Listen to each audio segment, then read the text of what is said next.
নমস্কার বন্ধুরা, গোপালে হেসেলে আপনাদের সবাইকে স্বাগত। আজকে আমি নিরামিষ দিনের জন্য একটা স্পেশাল মশলা দিয়ে দারুণ টেস্টি এঁচোড়ের তরকারির রেসিপিটা আপনাদের সাথে শেয়ার করব, যেটা খুব কম সময় কম উপকরণে তৈরি হয়ে যাবে, অথচ ভাত রুটি দুটোর সাথেই খেতে কিন্তু ভীষণ ভালো লাগবে। তাই চলুন আর একটু সময় নষ্ট না করে রান্নাটা করে ফেলি। আজকে এঁচোড় দিয়ে অত্যন্ত সুস্বাদু একটি নিরামিষ রান্না করব। সেজন্য কড়াইয়ে সরষের তেল গরম করে নিয়েছি। এর মধ্যে প্রথমে দিয়ে দিচ্ছি অল্প গোটা জিরে, দিয়ে দিচ্ছি একটা তেজপাতা, একটা শুকনো লঙ্কা, গোটা গরম মশলাও দিয়ে দিলাম। তার মধ্যে আছে 2-3টে এলাচ, 2-3টে লবঙ্গ আর একটা দারচিনি। অল্প একটু হিং দিয়ে দিলাম। নিরামিষ রান্নায় একটু হিং দিলে খেতে ভালো লাগে। ফোড়নটাকে এবার ভাজা ভাজা করে নিচ্ছি। ফোড়নটা ভাজা ভাজা হয়ে গেছে, এর থেকে এখন খুব সুন্দর একটা গন্ধ বেরোচ্ছে। এবারে এর মধ্যে দিয়ে দেব একটু আলুর টুকরো। আমি বড় সাইজের একটাই আলু নিয়েছি, সেটাকে ডুমো ডুমো করে কেটে নিয়েছি, দিয়ে দিলাম। এবার আলুর টুকরোগুলোকে হালকা লাল করে ভেজে নিচ্ছি। আলুর টুকরোগুলো হালকা করে দেখুন ভাজা ভাজা করে নিয়েছি। এবারে এর মধ্যে দিয়ে দিচ্ছি এঁচোড়। আমি এখানে 500 গ্রাম এঁচোড় নিয়েছি। ভালো করে খোসা ছাড়িয়ে ধুয়ে পরিষ্কার করে প্রেসার কুকারে দিয়ে হালকা করে সেদ্ধ করে নিয়েছি। আর সেদ্ধ করার সময় এর মধ্যে সামান্য একটু হলুদ, সামান্য একটু নুন আর একটু তেল দিয়ে সেদ্ধ করে নিয়েছি। এবার সেই এঁচোড়টা এর মধ্যে দিয়ে দিলাম। দিয়ে দিচ্ছি অল্প নুন, অল্প হলুদের গুঁড়োও দিয়ে দিলাম। এবার সবকিছুর সাথে এই এঁচোড়টাকেও ভালো করে মিশিয়ে নিয়ে একটু ভাজা ভাজা করে নেব। বন্ধুরা, আপনারা আমার রেসিপি দেখার সাথে সাথে আমার ফেসবুক পেজ গোপালের হেসেল, তাতেও ভিজিট করতে পারেন। ডেসক্রিপশন বক্সে লিংক দেওয়া আছে। আলু এঁচোড়টা ভাজা ভাজা হতে হতে এই রান্নার আমি মশলাটা তৈরি করে নিচ্ছি। সেজন্য প্লেটের মধ্যে আমি কিছু জিনিস সাজিয়ে নিয়েছি। কি কি আছে সেটা আগে বলে দিই। নিয়েছি গোটা ধনে 1 চামচ, গোটা জিরে আছে 1 চামচ, 2টো কাঁচা লঙ্কা নিয়েছি, আছে একটু জায়ফল জয়িত্রী, 2 টুকরো আদা আছে, আর নিয়েছি গোটা গরম মশলা। তার মধ্যে আছে 3-4টে এলাচ, 3-4টে লবঙ্গ আর ছোট ছোট 2টো দারচিনি। এবার এই সবকিছু একসাথে মিশিয়ে নিয়ে ভালো করে বেটে একটা মিহি পেস্ট তৈরি করে ফিরে আসছি। মশলাটা তৈরি করে নিয়েছি, আর এদিকে দেখুন আলু এঁচোড়টাও খুব ভালো করে ভাজা ভাজা হয়ে গেছে। এবারে এর মধ্যে মশলা দেব। প্রথমেই তৈরি করে রাখা মশলার পেস্টটা দিয়ে দিচ্ছি।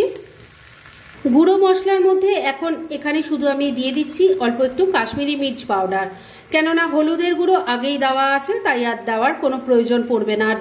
জিরে ধনে আমি বেটে দিয়েছি, তাই সেগুলোও কিন্তু গুঁড়ো দেওয়ার প্রয়োজন নেই। এবার মিক্সি জারটার মধ্যে অল্প একটু জল নিয়ে দিয়ে দিলাম। ফ্লেমটাকে মিডিয়ামে রেখে সমস্ত কিছু মিশিয়ে নিয়ে খুব ভালো করে কষিয়ে নেব। 3-4 মিনিট সময় নিয়ে মশলার সাথে সবজিটা ভালো করে কষিয়ে নিয়েছি। এই মশলাটা দিলে রান্নার স্বাদ যে কি ভালো হবে সেটা এখনই কিন্তু আপনারা যখন রান্নাটা করবেন এই পর্যায়ে কিন্তু আপনারা কিছুটা ফিল করতে পারবেন, কেননা দারুণ একটা গন্ধ এখনই বেরোচ্ছে। রান্না তো এখনো অনেক বাকি আছে। এবার এর মধ্যে দিয়ে দেব একটু ছোলার ডাল। রান্নাটাতে এখানেই কিন্তু টুইস্ট। সাধারণ এঁচোড় আলুর ডালনা বা এঁচোড় আলুর কালিয়ার সাথে এই রান্নার এখানেই তফাৎ। খেতে কিন্তু সত্যি অসাধারণ হয়। ভাত দিয়ে খান বা রুটি দিয়ে, ভীষণ ভালো লাগবে। এটা কিন্তু সেদ্ধ করা ডাল নয়। আমি এখানে 1 কাপ পরিমাণ ছোলার ডাল নিয়ে সারা রাত জলে ভিজিয়ে রেখেছিলাম। এবার সেই কাঁচা ডালটাই ভালো করে ধুয়ে নিয়ে এখানে দিয়ে দিলাম। ভালো করে সবকিছুর সাথে মিশিয়ে নিচ্ছি। বন্ধুরা, অনলাইন শপিং আমরা এখন সারা বছর সবাই করি, তাই ঘরে বসেই যদি নামি দামি ব্র্যান্ডেড কোম্পানির চয়েসেবল জিনিস অবিশ্বাস্য কম দামে পেতে চান, তাহলে ডেসক্রিপশন বক্সে টেলিগ্রাম লিংক বলে একটা লিংক দেওয়া আছে, সেখান থেকে আপনারা ভিজিট করতে পারেন। আর মনের মতো যাবতীয় জিনিসপত্র কিনে নিতে পারেন, সেটাও কিন্তু প্রচুর ডিসকাউন্টের সাথে। 3-4 মিনিট সময় নিয়ে ভেজানো ছোলার ডালটাকেও সবজির সাথে মিশিয়ে নিয়ে খুব ভালো করে কষিয়ে নিয়েছি। এবারে এর মধ্যে গ্রেভির জন্য জল দিয়ে দিচ্ছি। এই যে জলটা আমি এখানে ব্যবহার করলাম, এটা কিন্তু উষ্ণ গরম জল। এখানে কিন্তু ঠান্ডা জল একদমই দেবেন না। জলটা একটু গরম করে দিলেই স্বাদ বেশি ভালো হবে। এবার এর মধ্যে পরিমাণ মতো নুন দিয়ে দিচ্ছি, তবে নুনের ব্যবহার আগেও হয়েছে, এটা খেয়াল রেখে নুনটা দেবেন। নিরামিষ রান্নায় একটু মিষ্টি না দিলে স্বাদটা ব্যালেন্স হয় না, সেজন্য অল্প একটু চিনি দিয়ে দিলাম। এটাও মিশিয়ে নিচ্ছি। সমস্ত কিছু খুব ভালো করে মেশানো হয়ে গেছে। ফ্লেমটাকে লো আর মিডিয়ামেই রেখেছি। এই ফ্লেমেই ঢাকা দিয়ে 6-7 মিনিট রান্না করে নিচ্ছি। মিনিট 7 রান্নাটা হয়ে গেছে। এবার ঢাকা তুলছি। ভীষণ সুন্দর একটা গন্ধ বেরোচ্ছে। রান্না কিন্তু আমার মোটামুটি রেডি হয়ে এসছে। তবে সবজি কেমন সেদ্ধ হয়েছে সেগুলো একবার আপনাদের দেখিয়ে দিই, ডালটাও কেমন সেদ্ধ হয়েছে সেটাও একবার দেখিয়ে দিতে হবে। আমি যদিও দেখে নিয়েছি তবু আপনাদেরও দেখিয়ে দিই। প্রথমে আলুর টুকরোটা পেয়েছি, দেখে নিই কেমন সেদ্ধ হয়েছে। দেখুন খুব সুন্দরভাবে সেদ্ধ হয়ে গেছে। এঁচোড় তো সেদ্ধ করাই ছিল, তবুও দেখিয়ে দিই। দেখুন এঁচোড়ও সুন্দর সেদ্ধ হয়ে গেছে। এবার ডালটা কেমন সেদ্ধ হয়েছে সেটাও দেখিয়ে দিচ্ছি। দেখুন ডালের দানাগুলো একদম গোটা গোটা আছে।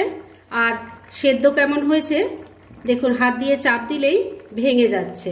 এইভাবেই কিন্তু রান্নাটা করতে হবে, তাহলেই কিন্তু দেখতে বা খেতে দুটোই ভালো লাগবে।